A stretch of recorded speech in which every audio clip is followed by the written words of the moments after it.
আসসালামু আলাইকুম গাইস, চলেন আজ আমি আপনাদেরকে এমন একটা জায়গার সন্ধান দিব যেখানে গেলে আবারও আপনাদের যেতে ইচ্ছে করবে, বারবার ওইখানে ব্যাক করতে ইচ্ছে করবে। আর ওইখানের যে সৌন্দর্যটা, এটা দেখলে আসলে বলার মতো ভাষা নেই যে কী দিয়ে বলবো। আমার এত ভালো লাগছে, আপনাদের ভালো লাগবে কি না আমি জানি না, কিন্তু আমার অনেকটা ভালো লাগছে। আর এই জায়গাটা এত সুন্দর, পাহাড়ে চারিদিক দিয়ে ঘেরা, তার ভিতরে নদী, লেকগুলো সুন্দর করে বয়ে গেছে। আর লেকের ভিতরে বড় বড় পাহাড়, সেখানে কত আপনার চাকমারা বসবাস করে, কতটা রিস্ক নিয়ে।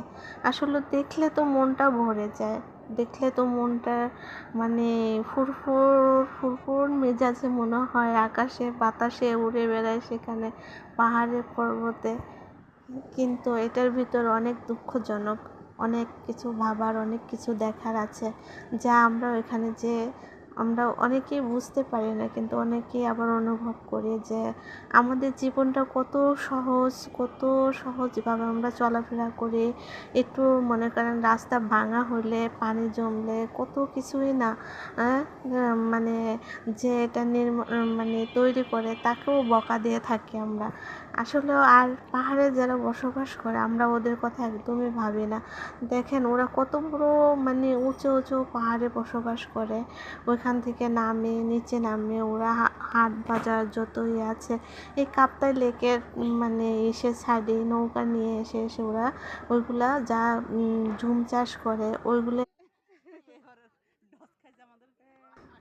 এনে এখানে ওরা বিক্রি করে থাকেন। আর এই টাকা দিয়ে ওদের মূলত সংসার চলে। ওদের ভালো একটা স্কুল নেই, বাচ্চাদের পড়ালেখার কিছু নেই, অথচ ওদের মনে আসলে অন্যরকম একটা শান্তি নিয়ে ওরা ওখানে থাকে।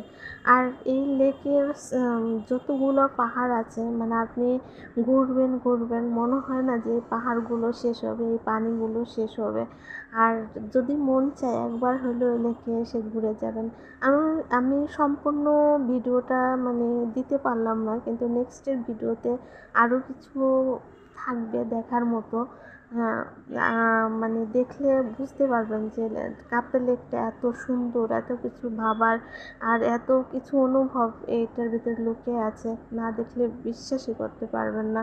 আসলে অসম্ভব সুন্দর লাগছে আমার কাছে।